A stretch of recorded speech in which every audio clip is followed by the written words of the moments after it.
আসসালামু আলাইকুম।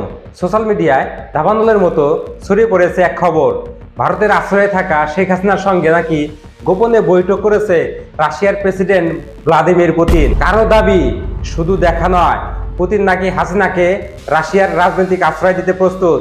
কিন্তু প্রশ্ন হলো, এ কি সত্যি নাকি আন্তর্জাতিক রাজনীতির আরেক নতুন চাল? আজকের ভিডিওতে তুলে ধরব ভারতের পুতিনের আকস্মিক সফর, মোদির অভাবনীয় সম্মান, হাসিনাকে ঘিরে ভারত রাশিয়া বাংলাদেশের সমীকরণ এবং এর পিছনে আসল জিও পলিটিক্স। পুতিনের দিল্লি সফর চলাকালেই হঠাৎ কিছু মিডিয়া ভাইরাল হয়, দাবি করা হয় দিল্লিতেই পুতিনের সঙ্গে বৈঠক করেছে শেখ হাসিনা। যদিও ফ্যাক্ট চেকাররা বলছে সব ভিডিও সব পুরনো, কিন্তু ভারতের কিছু মিডিয়া ও সোশ্যাল মিডিয়ার কিছু অংশ, প্রভাবশালী ব্যক্তি সবাই বলছে, এমনভাবে বিষয়টি তুলে ধরেছে যে সাধারণ মানুষের মনেই তৈরি হয়েছে বিভ্রান্তি। পুতিন হাসিনা বৈঠক, ভারত কি হাসিনার পাশে দাঁড়ালো? এর আগেই ভারতের পররাষ্ট্রমন্ত্রী এস জয়শঙ্কর স্পষ্ট করে বলেছে, শেখ হাসিনা যতদিন ইচ্ছে ততদিন তিনি ভারতে থাকতে পারবেন। এই বিবৃতি থেকেই পরিষ্কার, শেখ হাসিনাকে নিয়ে ভারতের আর কোনো দোটানা নেই।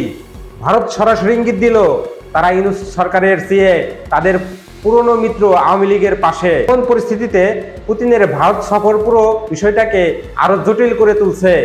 পুতিনের এই সফর ছিল না সাধারণত রাষ্ট্রীয় সফর, এই ছিল পশ্চিমাদের উদ্দেশ্য ভারতের শক্ত বার্তা। প্রোটোকল ভেঙে মোদি যেভাবে পুতিনকে আলিঙ্গন করলেন তাই স্পষ্ট জানিয়ে দিল, ওয়াশিংটন কি বলল, ব্রাসেলস কি বলল, তাতে ভারতের কিছু যায় আসে না। রাশিয়ার সঙ্গে ভারতের সম্পর্ক কোনো সাধারণ বাণিজ্য নয়, স্নায়ু যুদ্ধের সময় থেকে আজ পর্যন্ত এটা বিশ্ব রাজনীতির সব ঋতুর বন্ধুত্ব। কেন এত গুরুত্বপূর্ণ এই সফর? প্রশ্ন এখানে, এই সময়ে কেন পুতিন ভারতে এলেন? উত্তর ঠিক তিনটি। প্রথমটি হচ্ছে দক্ষিণ এশিয়ায় পাল্টে যাওয়া রাজনৈতিক মানচিত্র, ইউনূস সরকারের প্রতি ভারতের সন্দেহ, বাংলাদেশে অস্থিতিশীলতা, চীনের ক্রমবর্ধমান প্রভাব, সব মিলিয়ে ভারত শত্রুতে ঘেরা।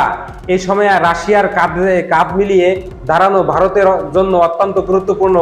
ভারত ডিসকাউন্টে রাশিয়ার তেল কিনছে, যা তাদের অর্থনীতির প্রধান অক্সিজেন।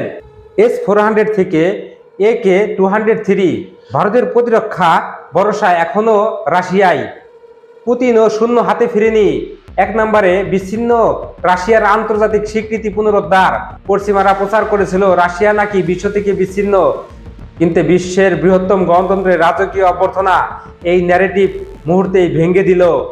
ভারতের বিশাল বাজার রাশিয়ার জন্য এখন নিষেধাজ্ঞা পারাপারের গুরুত্বপূর্ণ লাইফলাইন। আমেরিকা যাতে দক্ষিণ এশিয়ার একক আধিপত্য বিস্তার করতে না পারে, সেটাই রাশিয়ার বড় কৌশল। ইতিহাসে বারবার ফিরে আসে, 1971 সালে সপ্তম নৌবহর যখন বাংলাদেশমুখী ছিল, তখন রাশিয়াই ঢাল হয়ে দাঁড়িয়েছিল ভারত এবং বাংলার পাশে। আজও সেই মানসিক বন্ধন কাজ করছে ভারত, রাশিয়া, বাংলাদেশ, বিশেষ করে আওয়ামী লীগ সরকারের মধ্যে। এ কারণেই পুতিন ও মোদি বৈঠকের গুঞ্জনে হাসিনার নাম চলে আসা অস্বাভাবিকের নয়। তবে কি সত্যিই বৈঠক হয়েছে?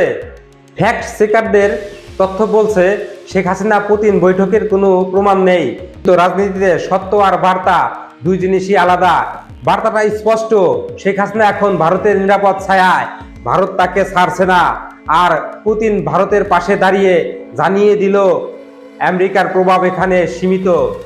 সোশ্যাল মিডিয়ার গুজব সত্য নাও হতে পারে, কিন্তু জিও পলিটিক্সের দাবার বোর্ডে ভারত রাশিয়া হাসিনার এই নতুন সমীকরণ ইউনূস সরকার ও তাদের পশ্চিমা মিত্রদের জন্য এর বড় চ্যালেঞ্জ তৈরি করেছে।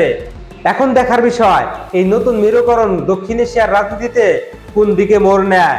এই ধরনের আন্তর্জাতিক বিশ্লেষণ পেতে বাংলা দর্পণের পাশে থাকুন।